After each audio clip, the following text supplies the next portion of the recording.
How the encounter of the Cuban Missile Crisis impacted the Cuban economy. The U.S.'s relationship with the Soviet Union was on bad terms after the end of World War II. In 1949, NATO, including the U.S., pledged mutual self-defense in case of an attack by the Soviet Union. This aggravated the Soviet Union, leading to a hatred and a dispute over who was to blame for World War II. The U.S.'s relationship with Cuba prior to the missile crisis was good. The U.S. controlled 90% of Cuba's telephone and electrical services. The U.S. also controlled around 50% of Cuba's railways. The United States of America also possessed around 40% of the Cuban sugar plantations, which was the Cubans' main source of income. This allowed for many trade transactions between the United States of America and Cuba. In 1953, Nikita Khrushchev became the first secretary of the Soviet Communist Party. In 1957, Khrushchev has missiles capable of reaching the U.S. and targeting and destroying many cities. In 1959, there's a revolution in Cuba, and Fidel Castro takes over. Relations between the United States and Cuba deteriorate very quickly. With Castro in power, the Cuban government takes over 70,000 acres of land owned by the United States sugarcane companies. Eisenhower responded by stopping importation of sugar from Cuba. Sugar exports had been a cornerstone of the Cuban economy. Eisenhower tried to remove Castro from power by stopping trade. Eisenhower's attempt sadly failed due to the fact that the Soviet Union has agreed to purchase 5 million tons of sugar from Cuba over the next 5 years. Both Castro and Khrushchev are invited to a UN meeting in New York, and there they form an alliance against the United States of America. Both the United States of America and Cuba prepare for military confrontment. This means that the relationship between Cuba and the United States could come to war. The Soviet Union plans a series of nuclear tests, and the U.S. cuts off trade. Cuban exiles, with U.S. support, try to overthrow Castro and retake the country. Sunday morning, October 14th. A clear sky, perfect for a U-2 spy plane to take pictures. And these pictures proved that there were missile buildup and communist buildup on the island of Cuba. After President Kennedy found concrete evidence that could not be denied, he released a public service announcement which stated we had found the missiles on Cuba, as well as we would not accept them being there. Good evening, my fellow citizens.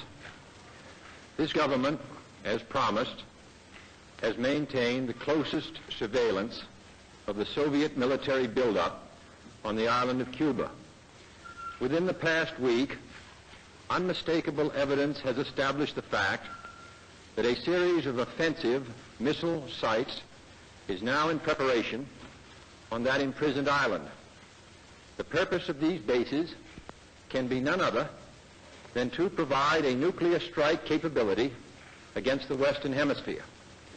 Only last Thursday, as evidence of this rapid offensive buildup was already in my hand, Soviet Foreign Minister Gromyko told me in my office that he was instructed to make it clear once again, as he said his government had already done, that Soviet assistance to Cuba, and I quote, pursued solely the purpose of contributing to the defense capabilities of Cuba, unquote.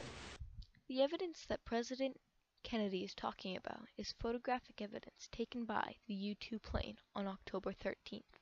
The photographic evidence showed that there were missile trailers provided by the Soviet Union to help the Cubans fortify for a tactical attack on the United States of America. When we asked the Soviet Union if they had missiles on Cuba, they denied it, even though we had photographic evidence that we didn't share that backed our side. On further surveillance, we found that there were 16 to 32 missile spots ready for missiles. Even though the Soviet Foreign Minister Gromyko and declared that the Soviets' aid to Cuba was purely for defense. The Americans knew better. President John F. Kennedy immediately ordered an emergency conference, because at the moment they had the advantage, because the enemy did not know that they knew what was going on. Therefore, Kennedy used this time to plan a tactical assault. Arguments have gone back and forth deciding whether they should put a blockade or invade. John F. Kennedy saw the destructive side of war, and has been quoted saying things like, "Mankind must put an end to war, or war will put an end to mankind." On October 22nd, 1992, newspapers exploded with headlines about the armed blockade against Cuba.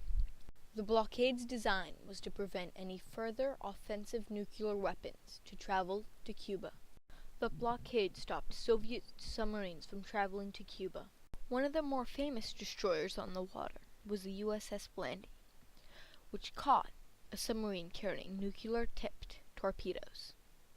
We then ordered for the missiles to leave Cuba and be sent back to the Soviet Union.